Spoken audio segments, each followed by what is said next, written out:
Assalamualaikum warahmatullahi wabarakatuh. Materi kita hari ini kompetensi dasar 3.2 tentang kehidupan manusia dalam perubahan dan keberlanjutan. Baca dulu petunjuk dari Ibu. Yang pertama, kita berdoa menurut kepercayaan masing-masing sebelum membaca materi. Bismillahirrahmanirrahim. Untuk materi hari ini, kalian menyimak penjelasan dari Ibu. Setelah itu dicatat semua materinya. Ingat, bukan dirangkum tapi dicatat. Nanti kalau sudah selesai, kalian bisa kirim lewat WhatsApp. Batas maksimal pengiriman tugas itu hari Sabtu. Kalau hari ini sudah selesai, bisa dikirim lewat WhatsApp. Terima kasih. Lanjutan materi pertama, yaitu kehidupan manusia dalam perubahan dan keberlanjutan. Manusia itu hidupnya bersifat dinamis karena kehidupan manusia selalu berubah-ubah mengikuti perkembangan zaman. Perubahan dalam kehidupan manusia itu tidak mungkin terjadi tanpa sebab dan akibat. Sebab dan akibat yang mengiringi perubahan tersebut menunjukkan proses keberlanjutan. Jadi artinya peristiwa yang terjadi penyebab perubahan tersebut akan mengakibatkan dampak terhadap bagi kehidupan manusia selanjutnya. Oke, kehidupan manusia dalam perubahan dan keberlanjutan terbagi menjadi dua. Pertama, konsep perubahan dan keberlanjutan. Kedua, kehidupan manusia dalam perubahan dan keberlanjutan. Tapi untuk hari ini, Ibu hanya menjelaskan yang nomor satu, yaitu konsep perubahan dan keberlanjutan.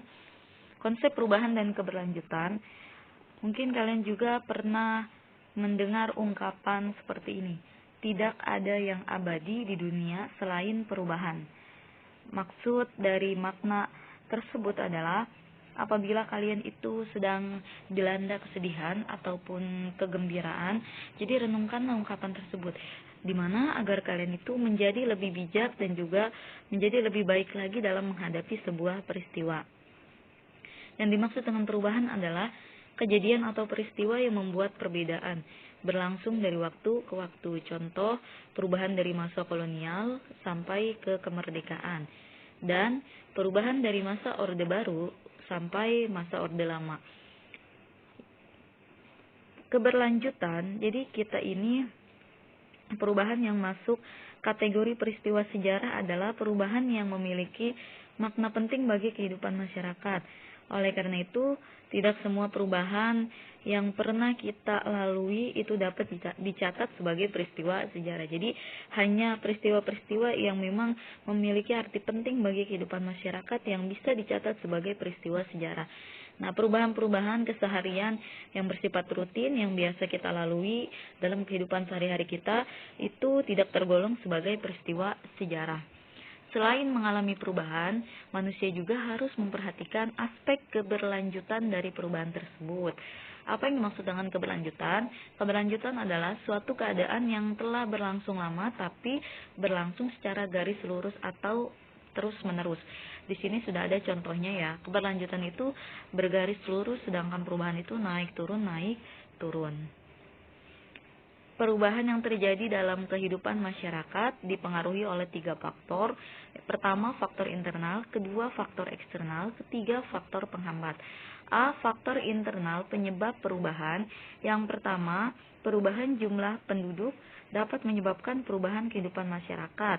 Contohnya, akibat kepadatan penduduk di Pulau Jawa, sehingga pemerintah kolonial Belanda mereka mengadakan yang namanya program transmigrasi ke daerah-daerah luar Pulau Jawa. Jadi masyarakat yang ada di Pulau Jawa, mereka disuruh pindah ke luar Pulau Jawa, contohnya ke Sumatera, karena di sana masih jarang penduduknya. Nah, ini merupakan sebuah program politik etis.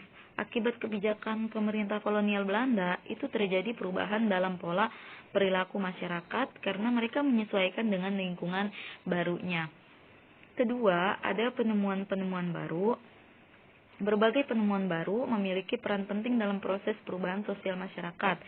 Berkat keberadaan pendidikan formal, jadi pendidikan pada zaman sekarang ini sudah maju ya, sudah modern, sehingga masyarakat itu bisa berpikir secara ilmiah dan juga objektif. Nah, dalam perkembangannya, sebagian dari mereka mampu berinovasi. Apa yang dimaksud dengan inovasi?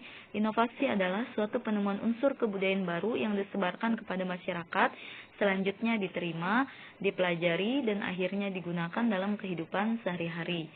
Penemuan-penemuan baru dalam masyarakat itu ada dua macam, yaitu discovery dan invention. Yang dimaksud discovery adalah penemuan suatu unsur kebudayaan baru, baik berupa alat maupun ide baru yang diciptakan oleh individu atau rangkaian ciptaan individu dalam masyarakat.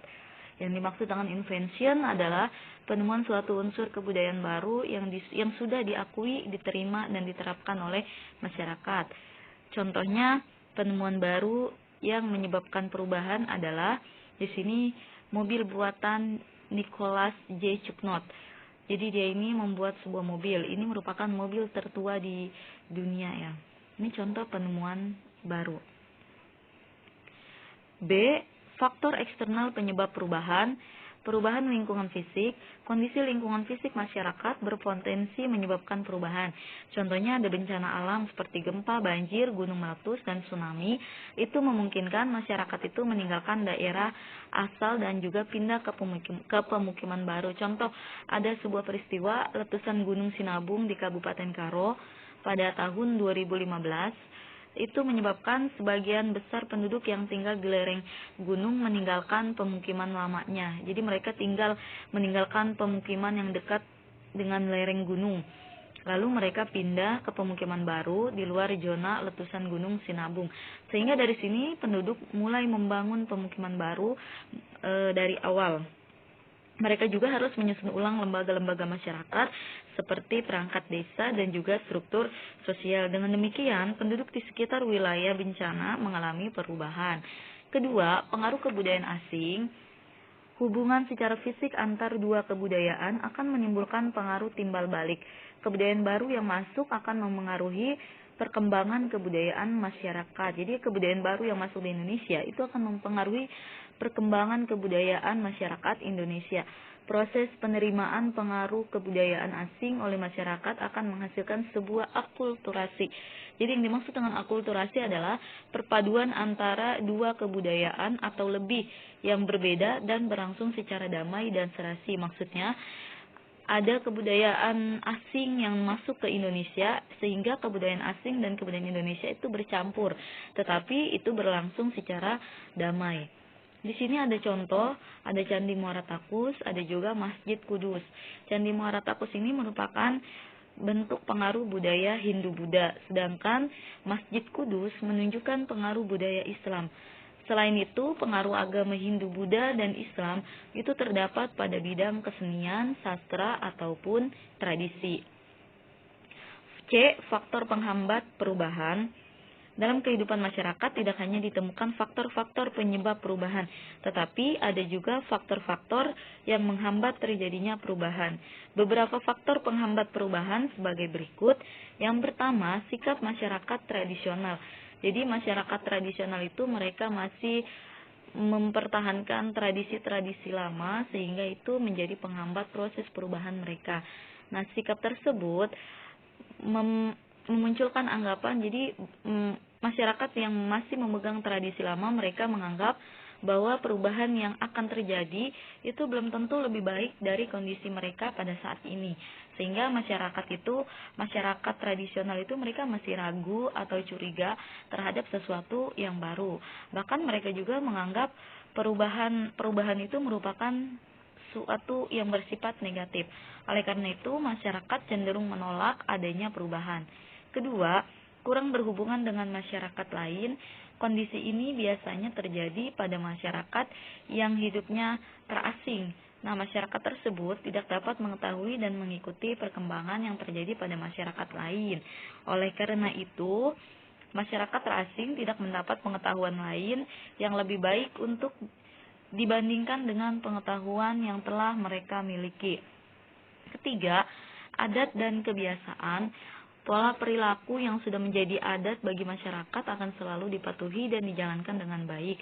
Contohnya, seperti kita setiap masyarakat yang tinggal di kampung yang berbeda atau ditinggal daerah yang berbeda, mereka sudah memiliki adat dan kebiasaan yang berbeda juga, dan masing-masing mereka selalu mematuhi dan menjalankan dengan baik, sehingga adat dan kebiasaan ini akan sulit diubah karena masyarakat itu cenderung mempertahankan adat dan kebiasaan yang biasa dilakukan di setiap kampung dan setiap daerahnya masing-masing.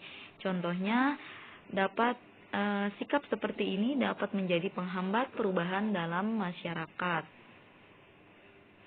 Mudah-mudahan bermanfaat untuk kita semua. Wassalamualaikum warahmatullahi wabarakatuh.